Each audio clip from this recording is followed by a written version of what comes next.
Turbat municipal corporation की traffic में खलल डालने वालों के खिलाफ कार्रवाइयाँ जारी। तुर्बत में म्यूनसिपल कॉरपोरेशन की जानिब से ट्रैफिक की रवानी में खलल पैदा करने वालों के खिलाफ कार्रवाइयाँ जारी हैं।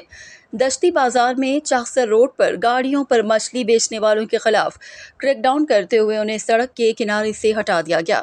कॉरपोरेशन की टीम ने मछली फरोशों को तंबीहा की कि वो मेन रोड पर कारोबार से गुरेज करें, बसूरत दीगर उनकी गाड़ियाँ जब्त कर ली जाएंगी। चीफ अफसर शोएब नासिर की सरबराही में टीम ने शहर के मुख्तलिफ इलाकों का दौरा किया और खुद साख्ता तजावुज़ात का मुआयना किया। दौरे के दौरान सड़कों के किनारे कायम तजावुज़ात के खात्मे के लिए फौरी इक़दाम किए गए। म्यूनसिपल कॉरपोरेशन की टीम ने मेन शाहराहों पर आज़ादाना घूमने वाले बैल और गायों को भी तहवील में लिया। ये जानवर ट्रैफिक हादसात का बाइस बन रहे थे, जिन्हें बाद अज़ा फाटक मुंतकिल किया गया। जानवरों के मालकान पर जुर्माने आयद किए गए। म्यूनसिपल कॉरपोरेशन के चीफ अफसर शोएब बलोच का कहना है कि अवामी शिकायत पर फौरी कार्रवाई की जा रही है।